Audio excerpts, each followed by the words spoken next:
All right. So today I got Nathan Reid, currently the director of sports performance at Hampton University with me, and I'm super honored to have like Dr. Pat Ivey again. So Pat, like, can you introduce yourself a little bit? Yeah, I'm currently the Senior Associate Athletics Director for Health and Performance at the University of Louisville. So I oversee sports performance, sports medicine, sports nutrition, sports science, mental health, mental performance, and our team physicians. Nice, nice. So obviously you've been a NFL player before, and you were a strength coach before at like University of Tulsa, Missouri, Arkansas State. And um the reason why I want to brought you up again is like back in I think a few weeks ago, I'm like lucky enough to watch a really high level basketball team practice, an NBA team practice, and something's just clicked in my mind. Like back in the days, I was a strength coach for like 8 or 9 years, and wherever I go, all the head coaches or the sport coaches always said the same thing, mental toughness, right? And back then I didn't get it. I was like, man, I'm a strength coach. I just get them bigger, stronger, faster, or you want them to be fit? All right, let's do conditioning. What is mental toughness, right? I didn't get it. But when I see like that like NBA team practice, I just like I understand it right away. They're focused. They're like no one need to repeat anything, right? So talk to me about like your thoughts or your understanding of what is mental toughness, especially when a coach brought this topic to you. That might be the best setup of a question to ask I've ever received. So good job on that. What is mental toughness? It's a construct, and so it is hard to define. It's hard to quantify what it is. Um, the research, there's been a lot of research on it, but I can tell you this: most coaches probably can't answer that question, but they know exactly what it is when they see it. They know the components of it. They know that hey, it's I don't have to repeat myself, or you can you make a mistake but you bounce back, or you block out distractions, or if someone's talking trash, it doesn't impact your game. If you do something good, you can keep doing it over and over. You can adjust on the fly. You can communicate. You can, when pressure happens, you respond appropriately. Like they know that, wow, if they can do it in and day out, game after game, that athlete is mentally tough. They know that. Now, there's research on how do you create mental toughness, and we can go into that and definitely in some more detail. But did that answer your question initially? Yeah, yeah. All right, so because I was also having this conversation with Nate about like mental toughness. So Nate, can you share like your experience with communicating with coaches or athletes about this topic? Yeah, I remember a time when I texted you, Pat, when I got this job here at Hampton, and you said over communicate up and down the chain as much as you can. So doing that helps breed that ground and trust with the coaching staff to help the athletes understand that we're working together as one unit to help the mental toughness part click. Um, and I've seen that in successful teams. How do you breed an environment for like mental toughness, mental conditioning? And do you think that if we recruit a kid that's soft, he's always going to be soft and you kind of push him towards a little bit tougher, but he's still soft? Is it possible to condition an athlete who may have grown up culturally different, parenting styles, things like that? How do we breed that environment as coaches?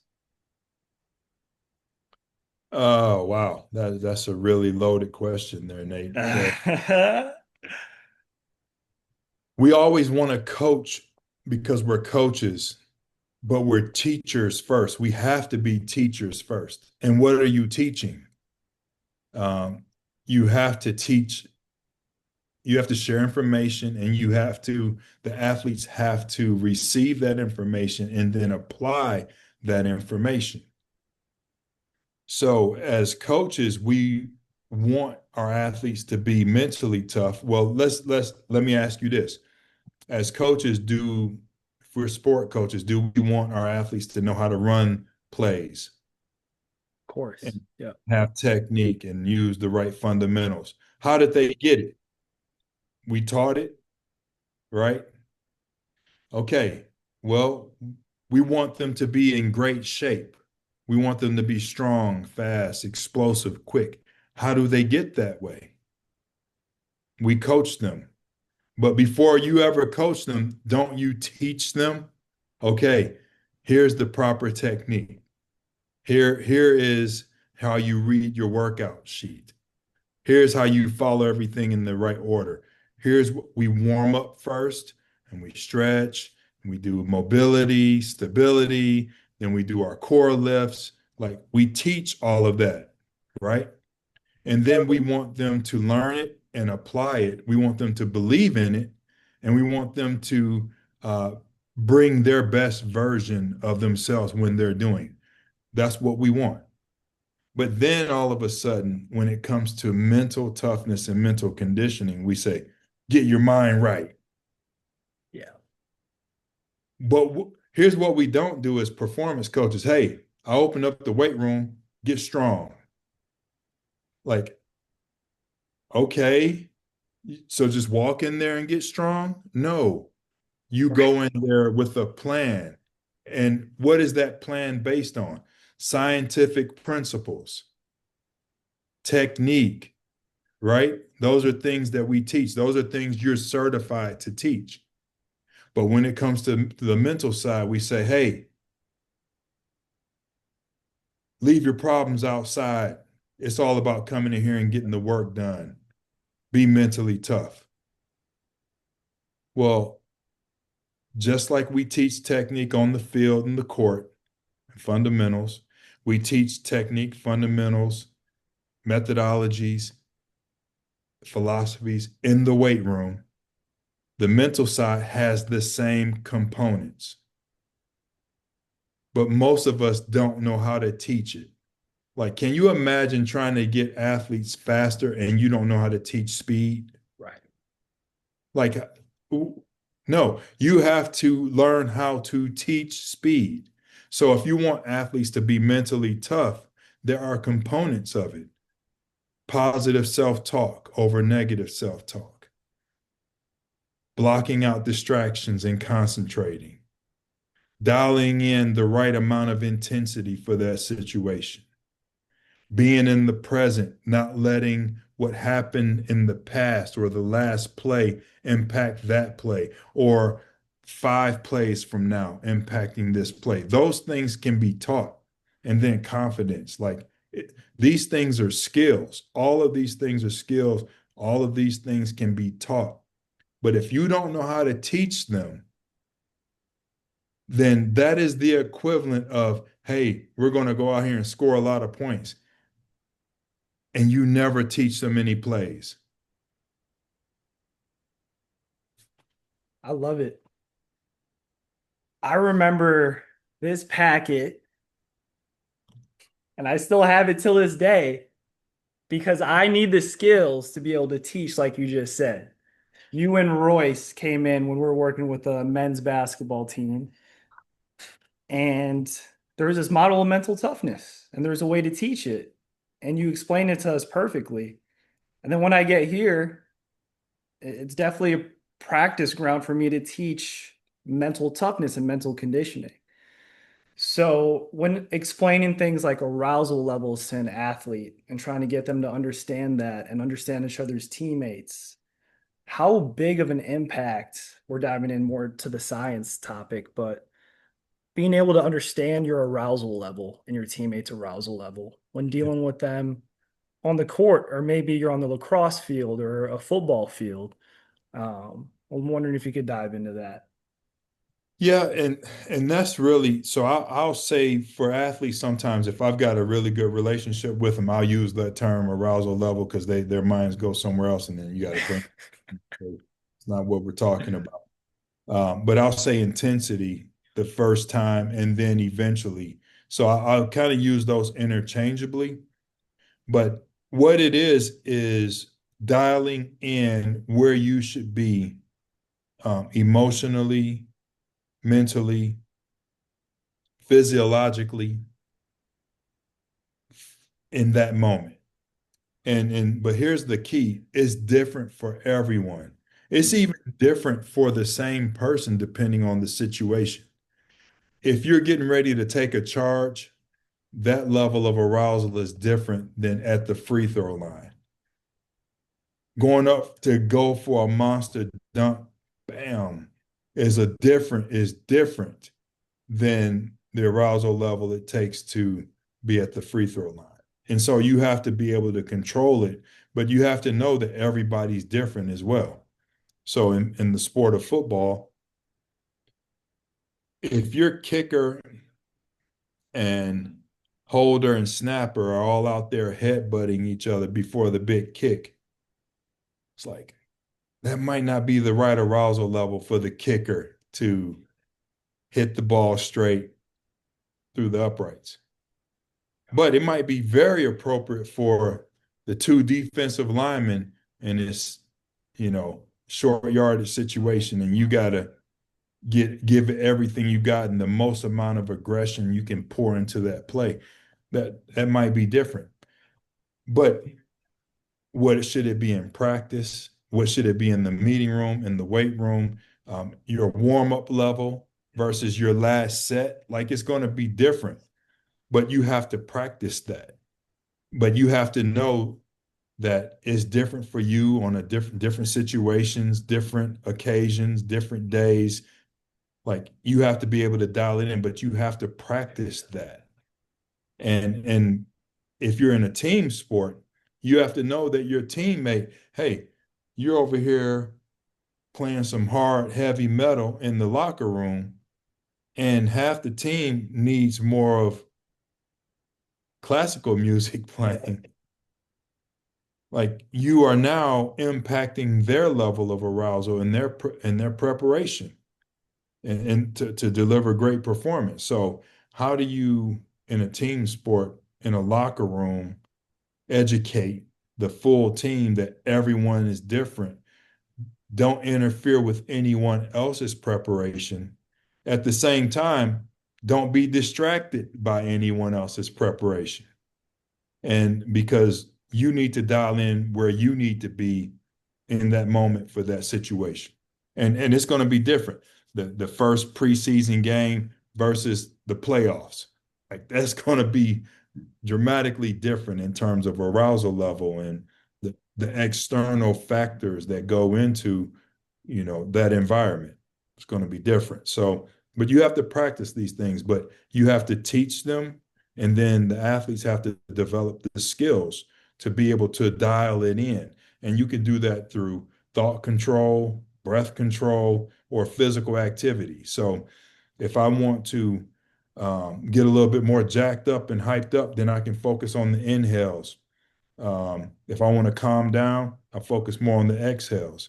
If I want to physically get myself jacked up, I might pop myself in the chest a couple times, give myself a little heat, or it might be, rub my hands together and just kind of calm down and just let it go. Thought control is, hey, I'm about to step up and I'm about to deliver. I'm about to run through this wall. I'm about to run someone over. Or it can be, hey, let me bring my heart rate down, my respiration rate down, calm down. What do I need? Where do I need to be in this moment?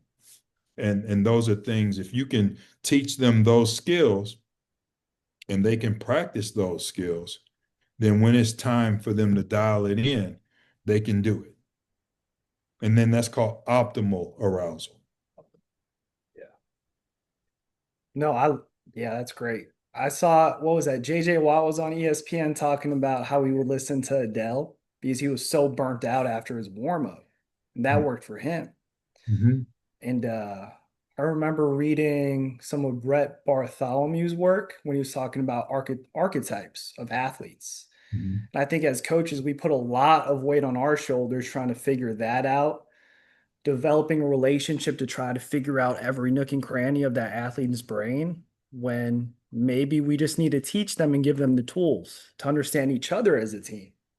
Um, are there any like KPIs or tests that you recommend that a team or coaching staff take to find out those arousal levels, or is it may just be teaching and tools? I had athletes teaching me. So the beautiful thing about a player coach relationship, you teach them the information and then you keep your eyes and ears open and be receptive to feedback. And I'll give you an example. We started teaching arousal levels to our football players, and it was during the summertime. And I had a defensive back, he was a corner, and he said, Coach, I think when I'm getting ready to prepare to do my 225 rep test, like I think I'll do better if I don't get all jacked up, all hyped up. He said, I think I'll do better. And I said, well, I think you should practice that. Like you're going to test in a few weeks, but you have some times before then that you can practice calming down and then lifting and see and trying it. Like practice being focused. Like, oh, okay. Well, when it was time for him to test, everyone's standing around, they're hyping him up. Now, we as coaching staff, we've been told by this player, he doesn't want that.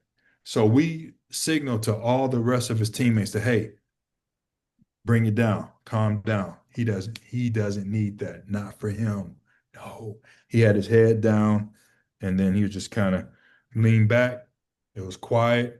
And the rest of the team, like, when did we start cheering? And we're like, hold on, just hold on. And right before he went, and then he started repping. It was quiet. And then we signaled to everyone, okay, let's bring it up now.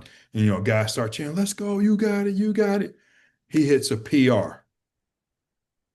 And no doubt that guy had learned what he needed to do. And so here's the lesson for him and the rest of the team. So I'll follow back up with the team like, hey, everyone's different, right?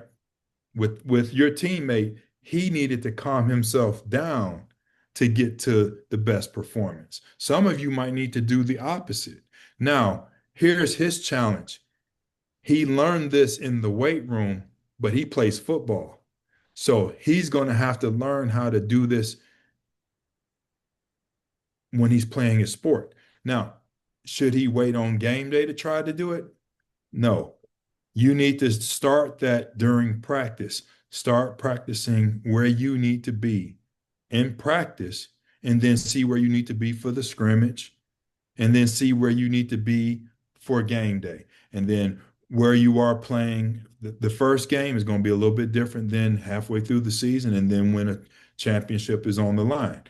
And those examples, when you teach the team and then they come back in the interaction, you as a coach learn, then you use those examples to continue to reinforce the lessons. Thank you for that, Pat. That's a very practical use of the application for young coaches to use. I think that's awesome. Yes. Yep. So you just have to be, while you're teaching, you also have to be willing to learn. Yeah. While you're coaching, you also have to be prepared to be coached by your athletes. Because if you're going to teach this, they're going to be learning things. I had athletes that share with me, hey, coach, we really like, we know you use sport examples when you're teaching these lessons, but we've been using this stuff in class and in life. So can you give some examples like that can help us to be better students? And then like outside of sport, it's like, oh, yeah, wow, sure. Yeah, I can do that. But once again, if you are the expert and you know it all, and you're only there to bark out commands Yeah. and they're there to follow your commands, then you don't learn like I was learning in real time. Wow, okay, so I can make a bigger impact with the team if I not only use sport examples, but I use examples like parking and then refocusing or one play at a time. It's like, well, how are y'all using this in class? It's like, coach, breathing, calming down, one question at a time when we're taking a test. I was like, wow, uh, that's impressive. So, you mentioned that you did like this example with a football player. So let's say if you're gonna prep them before a game as a like a team for a team setting, how would you implement that? Like, or how would you prepare the whole team for a game? Well, that actually was the easier part of the process because we had been practicing that. So I remember the first game because when we started teaching these skills, I'll never forget it. And I'm looking around because the locker room was different than what it had been the previous years. And some guys were laying down in their locker. Some were trying to close their eyes. Some looked like they were asleep. Some were jumping up and down in a full sweat, like it was all over the place. And I remember just thinking like, hey, they're trying. They're trying this. They're trying to dial it in. Each guy is trying to dial it in. And I'm watching each teammate be respectful of their teammate because they know that their teammate may be different than them in terms of how they need to prepare and get dialed in. Here's the part that I wasn't ready for. It made the sport coaches nervous Yeah. when they walked in, and I remember the head coach was like, "Are we ready?" Like, coach, we're ready.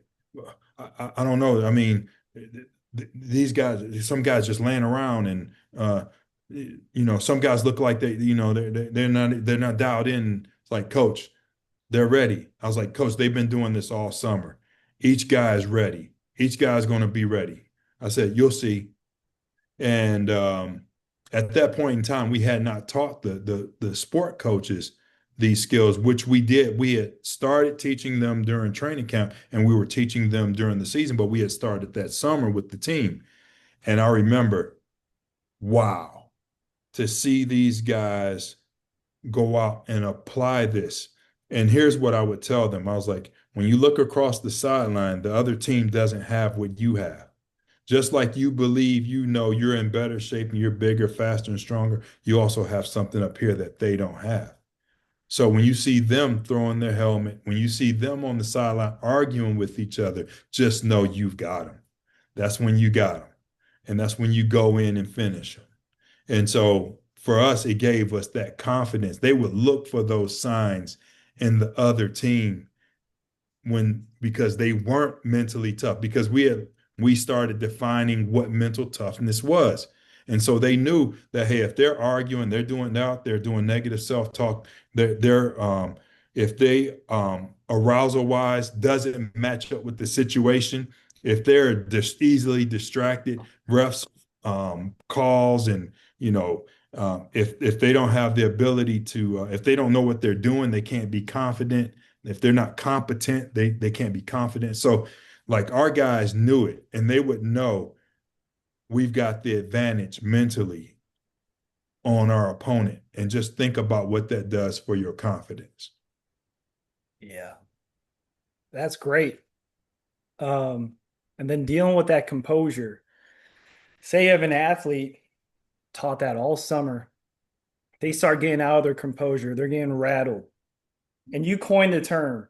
I'll give you that. You coined the term right here, right now. It's great. I use it. I talk about you wherever I go. Um, Regaining that composure, making sure they're not too high, not too low. But when an athlete's not receptive, how do you utilize that right here, right now? You come back to your senses, and maybe you could talk a little bit about that and the coin, that term that you coined that I love using. Well, you know what happens when you teach the whole team? Yeah.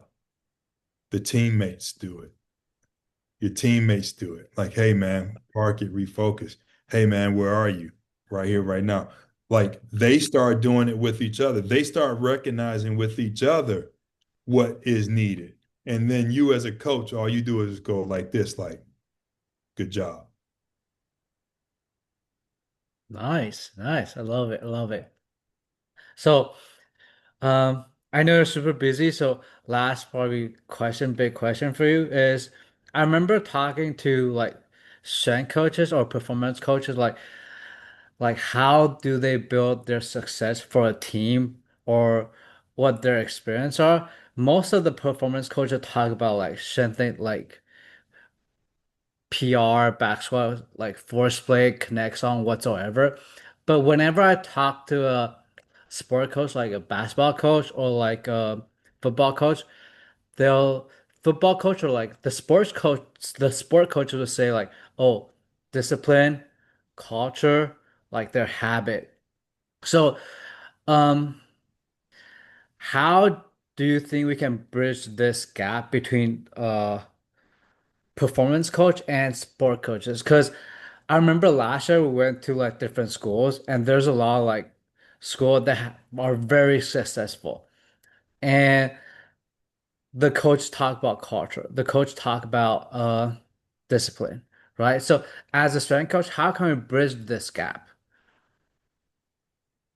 Wow. If you've been an athlete and you've been on a team, then you understand the team dynamics. You understand the components of a team. You understand there's a head coach, there's coordinators, there's position coaches, and it's important as a performance coach that you know you're a part of that coaching staff, the staff that is there to teach and coach the athletes. So for me, I was always reinforcing the head coach's message.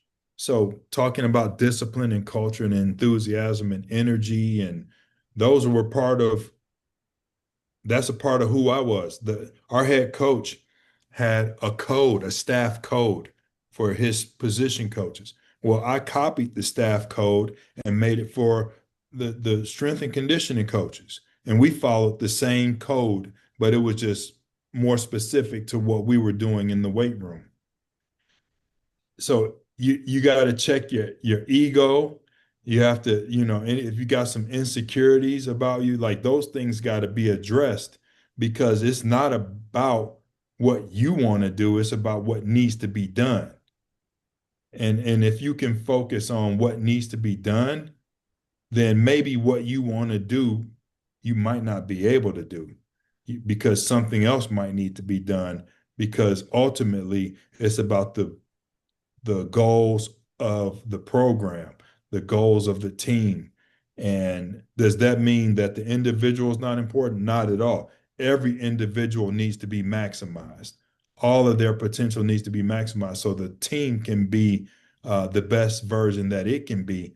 But the individuals that make up that team need to be poured into, need to be developed, need to be challenged, and need to be reminded that they are important to the team's success. The strength and conditioning coaches, it's important that you have those same reminders that what you do is important and it does matter when it comes to the team success. But if you are on your own program and it's not about what is in the best interest of the team, then you can't have the type of success that's possible. Nice, nice. I love it. I love it. So before I let you go, I know you're part of the AAPCA and you're also a part of the CSCCA, and you have your own podcast, your education format platform. So where if people are interested in what we're talking about today, where can they find your stuff? like your education platform, and where can they find more information about the CSCCA and the AAPCA? Yeah, yeah. So those things are all online. So I have my own website. It's pativey.com, PATIVEY.com. And my role with the CSCCA, I'm the president of the board of directors for the CSCCA. So that's an organization. We got a brand new redesigned website, just a few weeks old. So go check that out, cscca.org. And then AAPCA, if you look up that organization, they're doing some really good things. I think this might be the fourth year coming up for that organization, and it's just a way to really give back to coaches things that they might need specifically to continue to move forward in the profession. Yeah, because I'm close to Dan Logan and the director of performance at Atlanta Falcons, and they're all like the part of the the AAPCA group. Right. Yeah. Yeah. Yeah. So those the John Griffin is the head guy at that's my guy at the Atlanta Falcons. So yeah, yeah. It's you've been doing this as long as I have. You kind of meet a few people along the way and you know, make sure you stay in touch with all those good people, develop, a good network, but also how you handle people and how you deal with people. Like that's important. Like that's your name, that's your legacy, and how your character is your legacy. Nice, nice.